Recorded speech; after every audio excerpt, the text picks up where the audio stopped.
Bismillahirrahmanirrahim. Assalamualaikum warahmatullahi wabarakatuh. Pada kesempatan kali ini kita akan membahas soal ujian akhir semester kelas 9 semester 2 mata pelajarannya PAI atau Pendidikan Agama Islam bagi siswa kelas 9. Jadi nanti kita akan membahas 40 soal pilihan ganda dan 5 soal uraian. Dan ada kunci jawabannya di sebelahnya. Jadi bisa untuk belajar ketika kita ingin menghadapi soal-soal akhir semester 2 pada kelas 9 mapel PAI. Seperti apa soalnya? Kita lihat bersama-sama. Yang pertama, meyakini dengan sepenuh hati bahwa dunia yang kita tempati beserta isinya ini akan hancur dan berganti dengan kehidupan yang kekal abadi adalah pengertian dari iman kepada apa? Kira-kira jawabannya? Hari akhir ya, D. Dunia ini beserta isinya akan hancur ya, karena harinya sudah berakhir atau hari kiamat. Kemudian yang kedua, hancurnya alam semesta ketika ditiupkan sangkakala yang pertama kali oleh malaikat Israfil sehingga alam musnah, alam baru disebut kiamat ya. Apa? Kiamat sugro atau kubro. Sugro itu kiamat kecil, kiamat kubro itu kiamat besar. Jadi jawabannya yang D. Kalau kiamat sugro itu orang mati, musibah, nah itu kiamat kecil, sugro. Kalau kiamat kubro itu kiamat besar.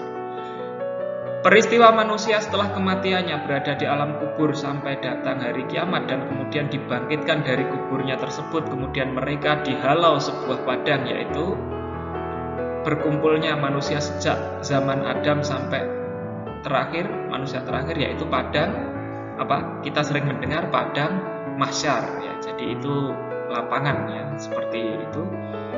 Kemudian firman Allah yang menjelaskan tentang ditunjukkannya amaliyah di dunia walaupun sebesar zarah. Zarah itu adalah biji sawi atau biji yang kecil, adalah yang mana? Nah, ini laisa lahum ta'amun illa min dhari. Nah, ini bukan ya. La yusminu wa la yughni min ju'. Ini adalah azab bagi neraka. Ya, jawabannya adalah yang D. Famay ya'mal mithqala dzarratin khairan yarah wa may ya'mal mithqala dzarratin sarran yarah. Barang siapa beramal baik sebesar zarah atau biji sawi ini zarah, ini zarah. Ini jadi jawabannya yang D. Kemudian nomor 5, peristiwa dibangkitkannya manusia dari alam kubur setelah malaikat Israfil meniupkan sangkakala yang kedua dinamakan dibangkitkan bangkit ba'at ya, B ya, bangkit yaitu ba'at ya. Bersama. Kemudian lanjut. Pada hari akhir nanti umat manusia akan ditimbang segala amal perbuatannya pada waktu hidup di dunia. Timbangan, ini kata kuncinya adalah ditimbang ya. Timbangan disebut mizan ya. Jadi yaumul mizan. Kemudian dari pernyataan di atas yang menunjukkan kiamat kecil adalah seperti tadi ya, wafatnya seseorang ataukah hancurnya seluruh alam semesta. Dua tidak mungkin, dua ini kiamat besar. Jadi yang ada satu tidak ada dua, ada satu, B tidak ada dua ya.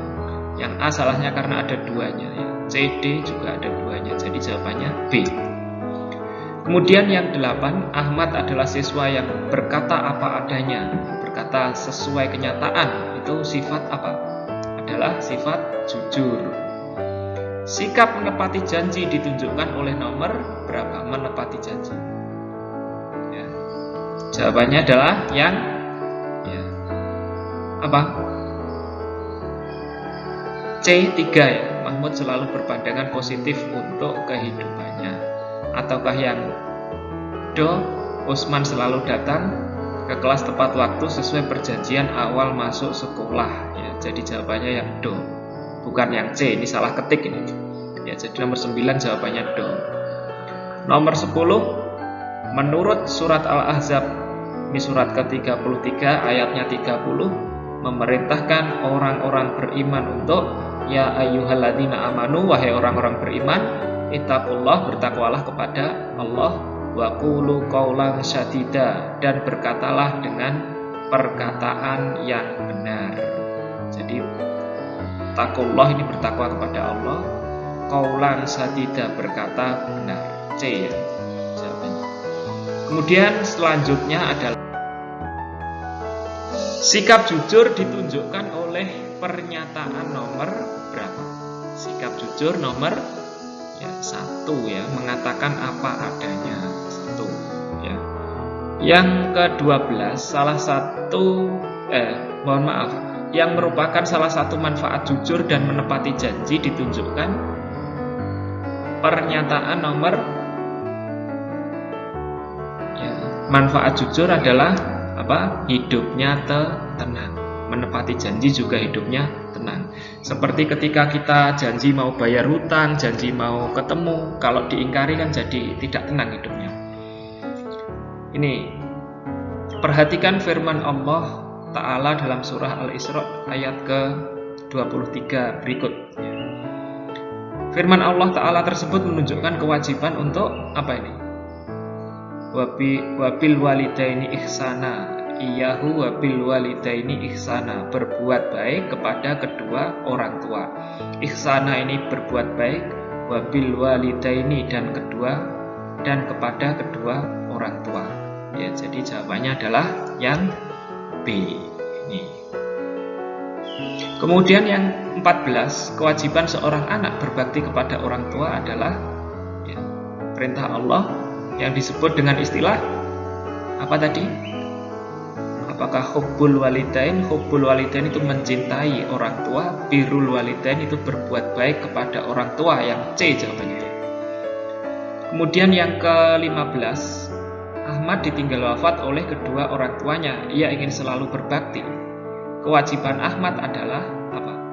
Apakah menggunakan harta waris dari orang tuanya yang sudah meninggal? Ya, salah ini ya, D. Jawabannya adalah yang C, mendoakannya. Memberi makan dan mencukupi kebutuhan kan sudah tidak ada. Kan sudah wafat, ditinggal wafat. Kemudian yang selanjutnya adalah sikap yang tepat ketika orang tua sedang sakit ditunjukkan oleh nomor berapa? Ya, membiarkan sampai sembuh, ya, merawat dengan penuh kasih sayang, ya, jadi nomor 2, ya, B. Berikut yang merupakan sikap memuliakan guru adalah apakah memberikan bingkisan, sering menelpon, mengetes kepintarannya, ya, jadi jawabannya yang A, ya, mematuhi nasihat-nasihat guru, yang A.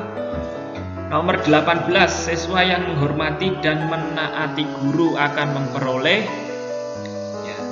apakah hadiah? Tidak mungkin ya, jadi keberkahan ilmu dan kemanfaatan ilmu 1 dan 3. Malin kundang adalah anak yang durhaka terhadap orang tua. Balasan apa pada malin kundang? Di akhirat kelak, ya. Di akhirat kelak. Jadi bukan di dunia. Dikutuk menjadi batu, ini kan ibunya yang mengutuk. Mendapat teguran, dimasukkan ke neraka, sulit mendapatkan pekerjaan. Jadi jawabannya adalah yang C, anak durhaka. Zakat merupakan rukun Islam yang berkaitan dengan harta. Arti zakat adalah apa? Zakat artinya adalah mensucikan. Ya, zakat itu mensucikan. Apalagi zakat fitrah. Ya. Kemudian nomor 21, pernyataan yang termasuk harta wajib dizakatkan. Ya, ditunjukkan oleh nomor apa? Apakah biji-bijian, emas dan perak, unggas, kendaraan bermotor, kambing? Ya, jawabannya adalah yang B, 1, 2, dan 5. Biji-bijian, emas dan perak, dan kambing. Ya, kendaraan bermotor tidak ya. Unggas juga tidak ya, karena terlalu kecil. Mulai kambing ya, kambing, sapi, onta. Ini Pak Ahmad seorang peternak sukses. Beliau mempunyai kambing banyak. Di akhir tahun beliau berkewajiban mengeluarkan zakat 1 ekor. Jika nisab ukuran harta yang wajib dizakati untuk hewan ternak kambing adalah ya, berapa? Untuk mengeluarkan 1 ekor kambing minimal berapa kambing? 40 ekor. Di antara golongan yang berhak menerima zakat adalah yang hatinya masih lembut seperti baru masuk Islam. Ya. Mu'alaf. Ya, mu'alaf ini orang yang baru masuk Islam. Amil ini adalah panitia zakat. Fakir ini yang punya pekerjaan tapi tidak tentu. Miskin ini punya pekerjaan tentu tapi tidak bisa memenuhi kebutuhan hidupnya. Jadi jawabannya yang D, mu'alaf. Di antara fungsi dan manfaat zakat mal ditunjukkan oleh nomor apa? Mal itu artinya harta ya. Jadi jawabannya adalah membersihkan harta. Haji adalah berangkat dari tempat suci yaitu di Mekah ya. Di mana? Ya. Minal Masjidil Haram ya, di Mekah Masjidil Haram ya. C. Kemudian selanjutnya adalah nih, perhatikan potongan ayat Quran dalam surat Ali Imran, surat ketiga ayat ke-97. Apa ini? Ya, potongan ayat tersebut menjelaskan tentang perintah melaksanakan, nah ini, hijjul baiti, berhaji di rumah Allah. Berarti jawabannya yang C. Ya. Serangkaian kegiatan yang harus dilakukan oleh para jamaah haji jika tidak dilaksanakan menyebabkan hajinya tidak sah walaupun sudah membayar denda atau dam adalah apa? Rukun haji. Kemudian 28, dari pernyataan tersebut yang merupakan tawaf. Tawaf itu adalah apa? Mengelilingi Ka'bah sebanyak 7 kali. Kalau lari-lari kecil ini sa'i ya. Nah, terus kalau mencukur rambut ini tahallul. Terus urutan yang benar menunjukkan rukun umroh adalah yang mana? B ya, ikhram, tawaf, sa'i, kemudian tahallul. Mencukur rambut minimal 3 helai ya. Dalam melaksanakan ibadah haji termasuk dalam melakukan wukuf di padang Arafah. Pakaian yang dipakai bagi laki-laki adalah tidak berjahit, disebut pakaian apa namanya? Ikhram ya, ikhram pakaiannya. Kemudian selanjutnya, sebelum Islam datang, Nusantara dalam pengaruh agama apa? Hindu dan Buddha. Ya, ini 1 dan 2 A ya. Kerajaannya juga kerajaan Hindu Buddha seperti Kutai, Tarumanegara, Majapahit, baru Demak itu Islam ya. Jadi duluan Hindu dan Buddha. Agama Islam berkembang di Indonesia disebarkan oleh berbagai golongan pedagang, mubalik, dan para wali. Wali Songo berjumlah 9 menyebarkan ajaran Islam di pulau mana? Wali Songo dari pulau, nah itu tadi jawabannya A ya. Kemudian yang 32 juga A. Wali Songo. Songo ini kan bahasa Jawa, artinya 9. Proses masuknya Islam berjalan secara bertahap dan melalui banyak cara. Ini teori mana ini? Gujarat ya. Ini teori Gujarat dari Semenanjung India sana. Kerajaan Demak terletak di Kabupaten Demak, Jawa Tengah. Kerajaan ini adalah kerajaan Islam pertama dan terbesar di pesisir utara Jawa. Didirikan pada tahun 1478 oleh Sultan Demak yang pertama, yaitu siapa? Raden Patah ya, D. Kerajaan Makassar ya, dengan raja terkenalnya Sultan Hasanuddin. Ini disebut juga ayam jantan dari timur ya, karena pahlawan tangguh ini. Merupakan gabungan dari 2 kerajaan yaitu apa? Goa dan Talo. Ya, kerajaan Goa dan Talo. Nah, kemudian 36 sampai 40. Nih, perhatikan firman Allah Ta'ala berikut. Hukum tajwid qalqalah ditunjukkan oleh nomor. Qalqalah itu artinya memantul ya. Jadi untuk huruf qaf, dal, ba, jim ya, qad, bu, jatim ya. Jadi ini ada qafnya ya. Tak. Nah ini di sini ya. Ini qalqalah kubro ya. Jadi jawabannya adalah yang C.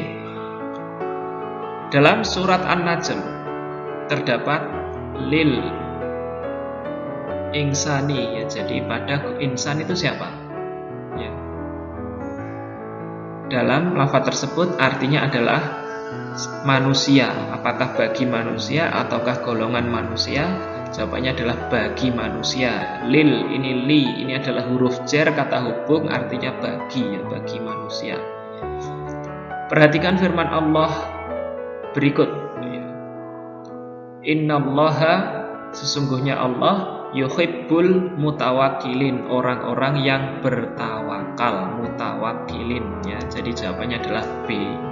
Ya, B. Kalau bertakwa itu nanti muttaqin, bukan mutawakkilin.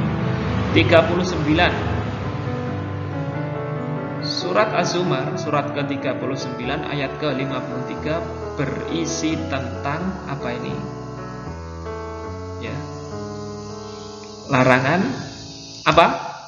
Jawabannya adalah berputus asa. Ini ya, mir rahmatillah ya.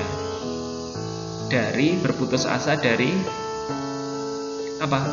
Dari rahmatillah apa? Rahmat Allah Ta'ala. Jadi jawabannya adalah larangan berputus asa. Perhatikan ayat dalam surat An-Najm 53-39 sampai 42. Ala taziru waziratu wisra ukhra wa alaisa lil insani illa masa'a wa anna sa'yahu. Nah ini ya, dan seterusnya ya. Ini salah tulis ini ya. Jadi perintah Allah Ta'ala untuk apa ini? Apa? Jawabannya adalah untuk bekerja keras ya, berikhtiar. Ya, jadi seperti itu. Kemudian kita ke soal yang uraian. Jelaskan peristiwa-peristiwa yang dialami manusia setelah wafatnya sesuai dengan urutan yang benar. Setelah wafat, apa yang kita alami? Nih, yaumul barzah, gerbang menuju akhirat atau batas alam dunia dan akhirat. Ini berada atau ada yang menyebutkan di alam kubur, ya, alam barzah. Kemudian yaumul ba'ats, ini hari kebangkitan, ini dibangkitkan dari alam barzah atau alam kubur tadi. Kemudian yaumul mahsyar, ini berkumpul di padang mahsyar setelah kebangkitan. Yaumul mizan dan hisab, ini adalah pertimbangan dan perhitungan. Surga dan neraka ini tempat kenikmatan dan tempat siksa. Khalidina fiha abada, kekal di dalamnya secara abadi. Jadi apakah akhir kita di surga ataukah di neraka? Kemudian yang ke-42, sebutkan ciri-ciri orang munafik sesuai dengan hadis. Apabila berkata ia berdusta, kalau berjanji dia mengingkari janjinya, kalau diberi amanah ia khianat atau tidak dapat dipercaya. Nih 43. Pak Mahmud petani sukses. Pada waktu panen beliau mendapatkan 10 ton padi. Satuannya dilihat ini 10 ton. Yang ditanyakan berapa kuintal zakat yang harus Pak Mahmud keluarkan jika pengairan sawahnya berbiaya. Jawabannya adalah zakat yang dikeluarkan Pak Mahmud 5% kali 10 ton, jadinya setengah ton sama dengan 5 kuintal. Ya, dilihat pertanyaannya adalah kuintal, berapa kuintal? Sebutkan dan jelaskan cara-cara melaksanakan ibadah haji. Ya, ini ya, cara melaksanakan ibadah haji adalah cara-cara melaksanakan ibadah haji. Ya, ini mengerjakan haji baru umroh ya jenisnya. Terus mengerjakan umroh terus haji, atau mengerjakan haji dan umroh secara bersamaan, namanya ini ifrad, tamattu dan qiran. Kemudian yang nomor 5, sebutkan 5 cara penyebaran Islam di Indonesia, bisa melalui perdagangan, bisa melalui perkawinan, pendidikan, hubungan sosial, dan kesenian. Sekian soal-soal ini kita bahas bersama. Terima kasih, semoga bermanfaat. Kita ucapkan alhamdulillahirabbil alamin. Wassalamualaikum warahmatullahi wabarakatuh.